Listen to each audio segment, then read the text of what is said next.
Last lecture में पढ़ा था एपिडेमियोलॉजी के बारे में, ठीक है। एपिडेमियोलॉजी क्या होता है? स्टडी करना डिजीज़ के ऊपर, ताकि हमें उसके बारे में उसका कॉज, ट्रीटमेंट एंड प्रिवेंशन वगैरह हम पता कर सकें, ठीक है। तो उसमें 3 तरीके के एपिडेमियोलॉजी हमने देखे थे, डिस्क्रिप्टिव, एनालिटिकल, एक्सपेरिमेंटल, ठीक है। तो इसमें हम पढ़ेंगे डिस्क्रिप्टिव के बारे में। डिस्क्रिप्टिव मतलब क्या होता है? डिस्क्राइब, ठीक है।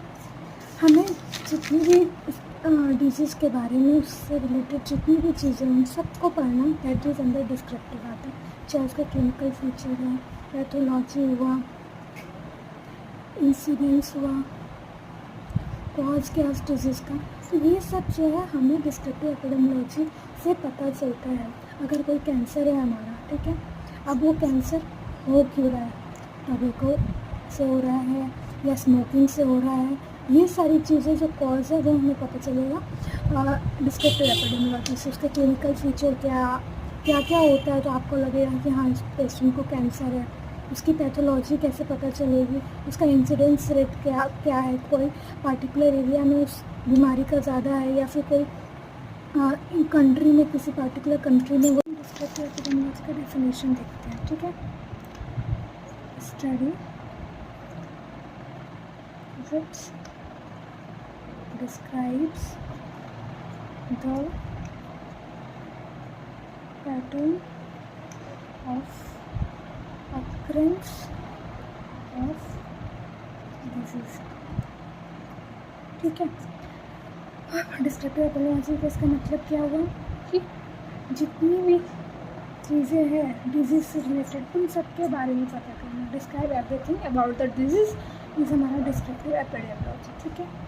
डिस्क्रिप्टिव एपिडेमियोलॉजी करने के लिए, एपिडेमियोलॉजी क्या स्टडी है कि हम जैसे जा रहे हैं, अलग अलग लोगों की स्टडी कर रहे हैं और पता कर रहे हैं कि आखिर ये डिजीज़ हो कैसे रहा है, ये सारी चीज़ें। तो अब इसके लिए एक प्रोटोकॉल होता है या एक स्टेप होता है कि हमें ऐसे ऐसे स्टेप बाय स्टेप हमें इसे करना है। ऐसा नहीं हम रैंडमली गए और पूछे और सारा काम किया, नहीं। एक स्टेप बाय स्टेप होता है कि पहले हम पॉपुलेशन चूज़ करेंगे, फिर उसमें डिजीज़ को डिफ़ाइन करेंगे। तो ये क्या क्या स्टेप्स हैं वो हम पहले देखते हैं। तो इसमें टोटल हमारा 6 स्टेप्स होता है, जो कि हमें याद भी करना होता है हमारे एग्ज़ाम के लिए। That is defining the population. अब डिफाइनिंग द पॉपुलेशन का मतलब क्या हुआ कि अब हम जो पॉपुलेशन है उसको चूज़ करेंगे। अब हम कैसे चूज़ करेंगे पॉपुलेशन को? अगर हम किसी कैंसर का स्टडी कर लेते हैं, मान लेते हैं, तो हम ऐसा पेशेंट चूज़ करेंगे जो कि या तो उसको कैंसर हो या तो उसको कैंसर हो सकता है, लाइक स्मोकर्स वगैरह की उनकी प्रोबेबिलिटी ज़्यादा, या नॉर्मल किसी पीपल को चूज़ करेंगे। ऐसा तो नहीं है कि हमें कैंसर पे स्टडी करना है, हम टीबी पेशेंट को चूज़ कर रहे हैं अपने स्टडी के लिए, तो वो कोई फ़ायदा नहीं हुआ। तो हमें एक पॉपुलेशन चूज़ करना होता है जो जिसके ऊपर हम स्टडी करेंगे, तो वो हमारा डिफाइनिंग द पॉपुलेशन। अब सेकंड क्या है हमारा?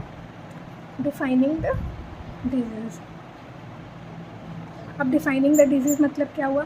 अब हमें जो डिजीज़ लिया है हमने, मान लीजिए कैंसर है, ठीक है, तो इसके ऐसे कोई क्राइटेरिया हम उसमें अलग अलग क्राइटेरिया बताएंगे, ताकि जैसे कि हम जब स्टडी करते हैं तो बहुत लोग जाते हैं पता करते हैं। मान लीजिए मेरा साइंस एंड सिम्टम्स अगर इस डिजीज़ का क्लियर है, तो हम जब पॉपुलेशन को चूज़ कर रहे होंगे तो हमें पता होगा कि ये साइंस सिम्टम है, इसका मतलब ये पेशेंट को ये डिजीज़ है।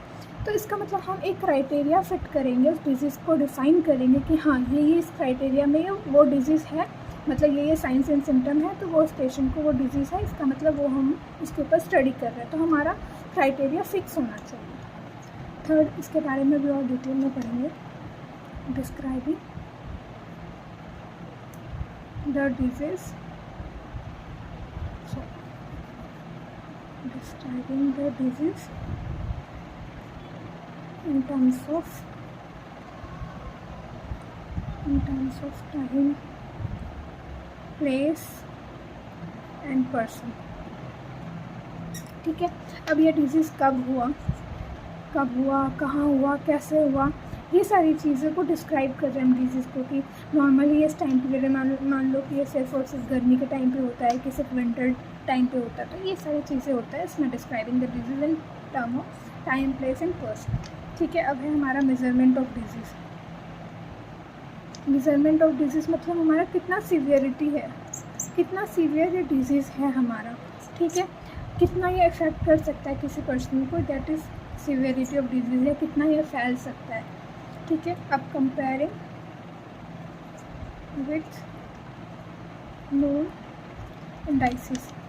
अब हमारा ऑलरेडी किसी ने पहले स्टडी कर रखा है कैंसर के ऊपर, कैंसर पेशेंट मान लो स्मोकर्स के थ्रू होते हैं, तो जो हमारा नॉन इंडाइसिस उससे कंपेयर करेंगे कि हमने जो स्टडी किया उनको उन्होंने जो स्टडी किया तो उसमें क्या सिमिलरिटी है या फिर क्या है चीज़ें। ठीक है, that is comparing with non indices. अब लास्ट में हमारा क्या है, फॉर्मुलेटिंग एन एटियोलॉजिकल हाइपोथेसिस।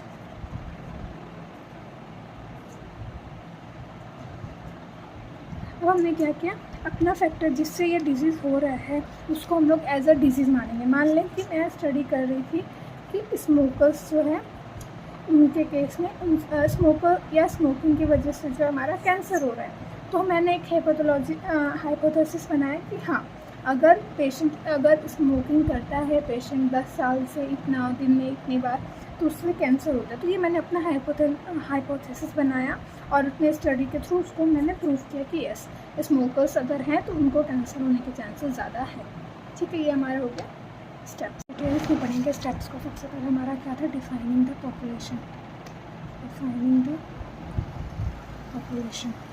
अब इसमें क्या है हमारा, हम जो भी पॉपुलेशन करेंगे डिफ़ाइन करने वाले हैं। ठीक है, या तो हम पूरा होल पॉपुलेशन ही चूज़ करें, जैसे कि हम पूरा मान लो कि कोई कॉलोनी है या कोई पार्टिकुलर एरिया, तो उसके सारे पॉपुलेशन को एज ए हमने अपने स्टडी के लिए उसको पॉपुलेशन चूज़ करें, या तो हम सिर्फ और सिर्फ रिप्रेजेंटेटिव सैंपल लेंगे।